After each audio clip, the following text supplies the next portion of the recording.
Welcome to Euro Bangla City SATV News. This is Shibala Alam with our headlines. Prime Minister asked Home Minister to take immediate action against those involved in communal attacks. Police filed case under Digital Security Act against Parito Sarkar for posting religiously abusive pictures on Facebook. UN called on the government to ensure the safety of minority community in Bangladesh, also called for independent investigation of recent attacks. Prime Minister Sheikh Hasina asked Home Minister Asaduzzaman Khan to take immediate action against the perpetrators involved in the recent vandalism at Puja Mondops and arson attacks on the houses of the Hindu community. Prime Minister has again given clear instruction to the Home Minister to take stern action against those who are behind the incident as soon as possible, completing investigation, said Cabinet Secretary Khandagat Anwarul Islam. He briefed the newsmen after the virtual cabinet meeting.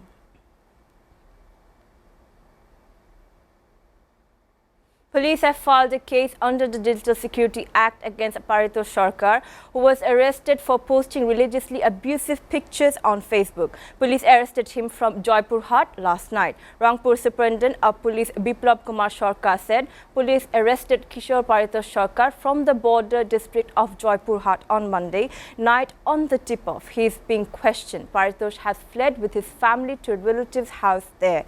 According to the police, after the insulting picture of Paritosh Kaaba Sharif was posted on Facebook, it went viral at the moment and a commotion started in the whole Upazila. Following this incident, an extremist group attacked a Hindu inhabited village in Pirganj, Bara, Karimpura, Majhipura during this time. They set fire to 20 houses, vandalized more than half a hundred houses, looted cash and goods. Meantime, the United Nations has called on the government to ensure the safety of the minority community in Bangladesh. It is called for an independent investigation into the recent attacks on the minority community. UN Resident Coordination Mia Seppo made the call. In the evening, they made the call in this tweet in the wake of the attack on the Hindi community in Bangladesh. She was the first foreign diplomat to respond to the attack. Mia Seppo writes that the recent attacks on the Hindus in Bangladesh are the result of hate speech on social media, which is against the values of the Constitution and needs to stop. He called on the government to conduct an impartial inquiry to ensure the safety of minorities. Meantime, human chains have been held in different districts of the country in protest of the communal violence. The District Awami League has held a peace and harmony rally in Feni in protest of communal violence across the country. There has been a human chain in Chinaida demanding punishment for those who disturb religious peace. In the morning, the government lawyers organized the program in front of the office of the District Bar Association. Speakers at the meeting demanded punishment for those who disrupted harmony. Meanwhile, the Samilita Sanskritik Jot for organized a human chain in Nauga with the same demand.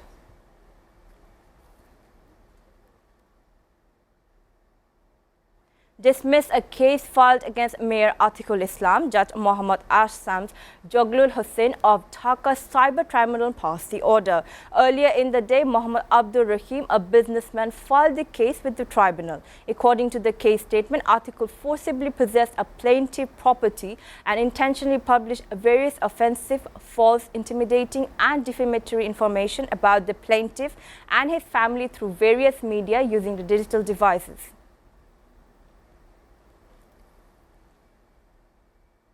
Salahuddin Ahmed, Managing Director of SA Group of Companies, has announced the formation of a trust in the name of his wife, late Noor Nahar Begum, former chairman of SA Poribohon. He said through the several institutions, including mosques, madrasas and orphanages, will be running. He said this is at the Quran recitation, Milad and prayer mahfil organized on the occasion of the first death anniversary of his wife, Noor Nahar Begum, on Monday. He also said that the emptiness of the late Noor Nahar Begum will never be filled.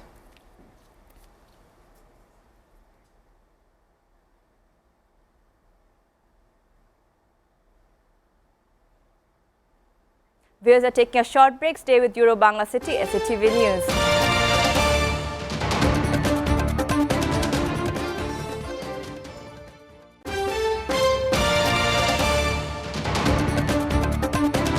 Welcome back. You're watching Bangla City SATV News.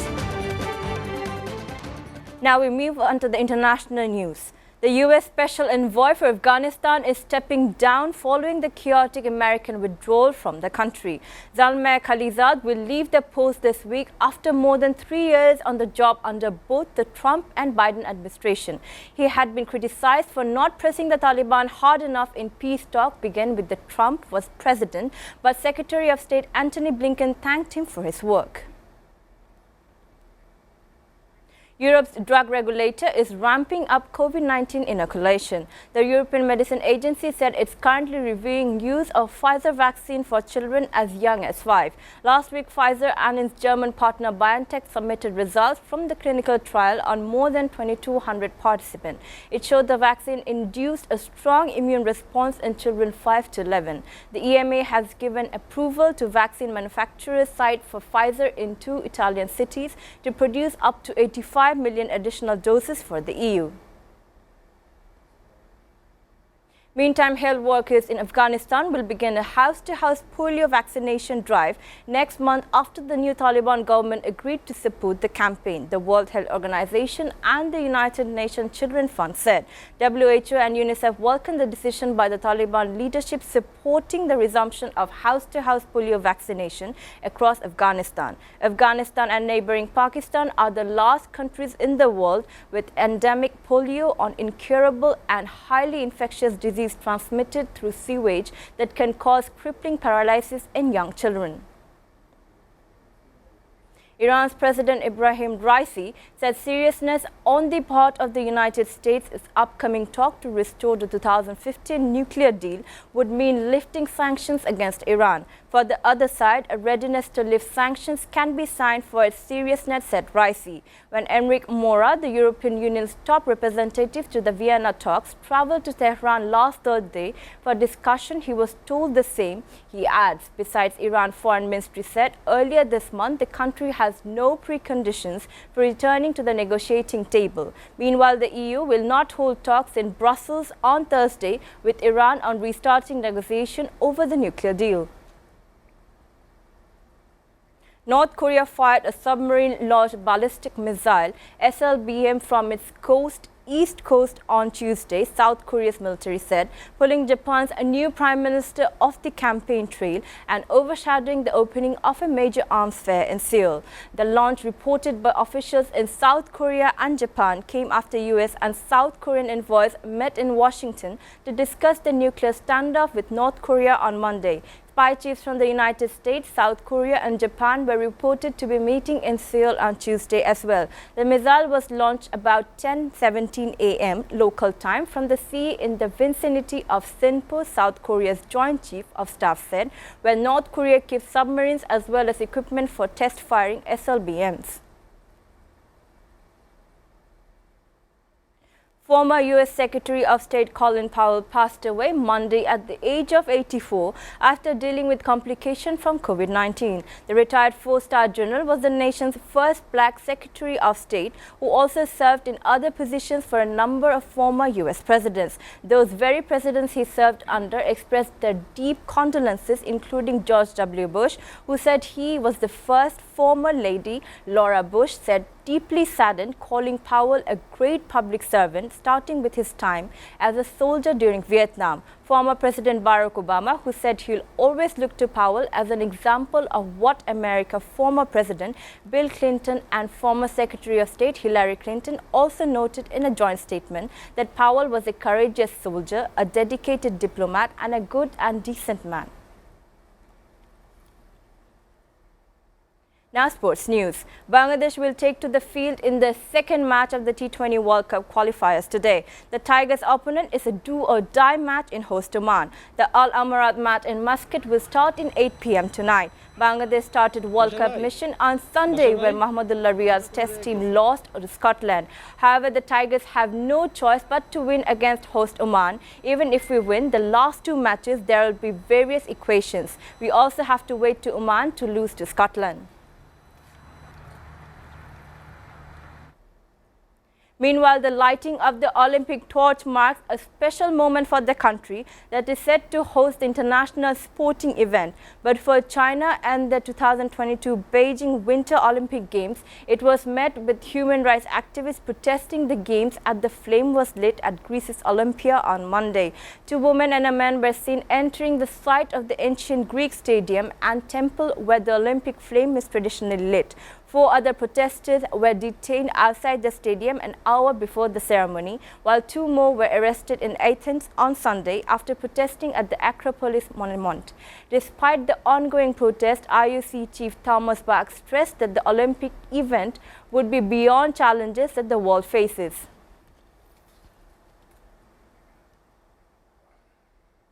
Before ending, we go to the Euro-Bangla City SATV News headline again. Prime Minister asked Home Minister to take immediate action against those involved in communal attacks. Police filed case under Digital Security Act against Paritosh Sarkar for posting religiously abusive pictures on Facebook. UN called on the government to ensure the safety of minority community in Bangladesh, also called for independent investigation.